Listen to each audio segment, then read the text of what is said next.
కథా ప్రపంచంలోని శ్రోతలకు ఈరోజు వినిపించబోయే కథ పురాణం సుబ్రహ్మణ్య శర్మ గారు రాసిన ఇల్లాలి ముచ్చట్ల నుండి రాధే చెలి నమ్మరాధే చెలి. అరుగులు చాలా మంచివి, అంటే తలుపులు చెడ్డవని కాదు. పడుచుపిల్ల కొత్త చీర కట్టుకుని తలుపు దగ్గర నిల్చుంటే ఆ తలుపు కాస్త ఓరవాకిలిగా తీసి ఉంటే చూడటానికి ఎంతో బాగుంటుంది. తలుపు అవతల ఏముందో ఊహించుకుంటే భలే తమాషాగా ఉంటుంది. పిల్లాన్ని ఒళ్ళో వేసుకుని అరుగు మీద కూర్చుని పాలిస్తూ లోకాభిరామాయణం చెప్పుకునే తల్లిని చుట్టం నాకెంతో ఇష్టం అన్నారు, మీరు గుర్తుందా? అలాగే కిటికీ తలుపులు అవి మూసుకుంటాయి, తెరుచుకుంటాయి. హృదయ కవాటాలు అంతేగా. గోడలంటే నాకు గిట్టదు అన్నారు మీరు. కోడలంటే అత్తకు గిట్టదు.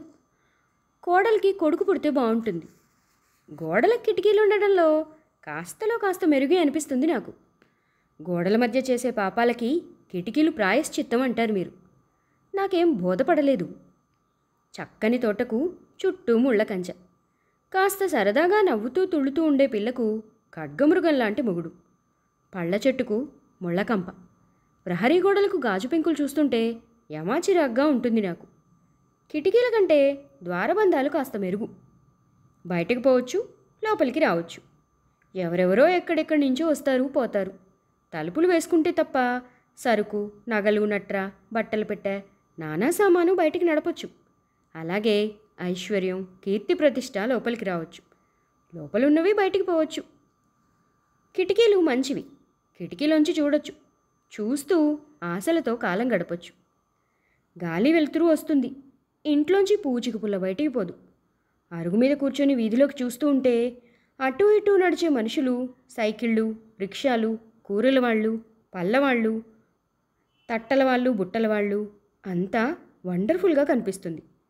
మా నాన్న నన్ను గుమ్మం దగ్గర నిల్చుంటే వీపు చీరేస్తానన్నాడు. ఎప్పుడు? నా 14వ ఏట. 14 ఏళ్ల ఆడపిల్ల గుమ్మం దగ్గర నిల్చుంటే కవులు, కుర్రవాళ్ళు హర్షిస్తారేమో కానీ తల్లిదండ్రులు హర్షించరు. కడుగండు దుఃఖిస్తారు. వీపు చీరేస్తానని బెదిరించడం కూడా కద్దు. వీపు చీరడం అంటే ఊహించుకున్నంత మాత్రం చేత ఒళ్ళు కంపరమెత్తిపోతుంది. ఏమండి, మీ నాన్నగారు, పోనీ ఇంకెవరైనా పెద్దలు మీ వీపు ఎప్పుడైనా చీరేశారా? క్షమించండి, ఒంట్లో ఏమో బాగోలేదు ఇవాళ ఏదో నోటికొచ్చినట్టుగా మాట్లాడుతున్నాను. తీరా పెళ్ళై ఇన్నేళ్ళయ్యాక మీ చిన్నప్పుడు ప్రవర్తన మీద ఇప్పుడు నాకు కోపం వస్తుంది. ఈ వయసులో నుండి మీరు అప్పటి చిన్న ఇస్కూల్ కుర్రవాడి రూపంలో ఉంటే చెవులు మెలిపెట్టేద్దును, వీపు మీద గుద్దులు గుద్దుదురు, బుగ్గలు గిల్లేసి మీ చేత గోడ కుర్చీ వేయించేదాన్ని. ఎందుకని అడగరే? మీరు చిన్నప్పుడు ఇంట్లోంచి డబ్బులు ఎత్తుకుపోయేవారట, పెట్లోంచి నోట్లు కాజేసేవారట. మా నాన్న రిస్టు వచ్చి కూడా మీరే కాజేశారట. చిన్నప్పుడు దొంగ, ఇప్పుడు పెద్ద మనిషి అయ్యి మిమ్మల్ని ఎలా శిక్షించాం? అప్పుడేమో జేబులో డబ్బు, పెట్టెలో నోట్లు, రిస్టు వాచులు అన్నీ కాజేసి ఆ తర్వాత ఆడపిల్లల హృదయాల జోలికి మటుకు వెళ్ళలేదని రుజువేమిటి? అసలు మీ మగవాళ్లను నమ్మే పనే లేదు. శ్రీరామచంద్రుడు ఒక్కడూ లేడు. ఇదేమిటి ఇవాళ ఇలా వస్తున్నాయి ఆలోచనలు? చెవుల్లో హోరు సముద్రపొడ్డున నించున్నట్టుంది. ఒడ్డున నించున్న చిన్నదాన్ని సముద్రంలోకి తోశారు పెద్దవాళ్ళు. ఈత్తున్నాను ఇలా సంసారం. మిహిర్సేన్ అనే లాయరు సముద్రాల్ని ఈదట్ట. ఏం ఆశ్చర్యం!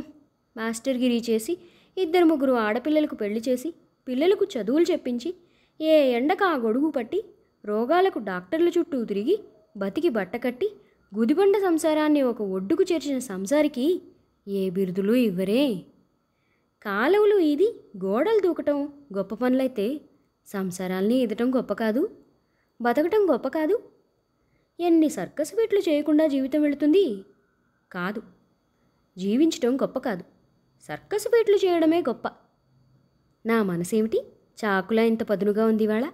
మాటలేమిటి ఇలా బాకుల్లా దూసుకొస్తున్నాయి? గాలి వెలుతురు చొరబడని చీకటి కొట్లో బంధించిన ఆడదాని మనసులో ఊహల్లా పరిగెట్టుకుంటూ ఒకదాని వెంటొకటి రవిలి పెట్టెల్లా తోసుకుంటూ వస్తున్నాయి. ఎవరు చెప్పమా నా ముందు నిల్చుంది?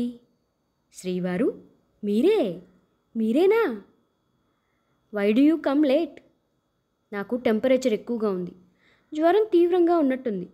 జ్వర తీవ్రత వల్ల ఏం మాట్లాడకూడదో నాకు తెలియడం లేదు. పుచ్చుకున్నాను పుచ్చుకున్నాను మీరు తెచ్చిన మందే. కథలు రాసే డాక్టర్ గారి దగ్గర నుంచి మీరు తెచ్చిన మందు. అలమారులో పుస్తకాల వెనుక నా కోసం తెచ్చి దాచిన సీసాలో మందు ముక్కు మూసుకొని గటగట తాగి పారేశాను. అంత మంచి మందిచ్చిన కథల డాక్టర్ గారికి వెరీ వెరీ మెనీ థ్యాంక్స్.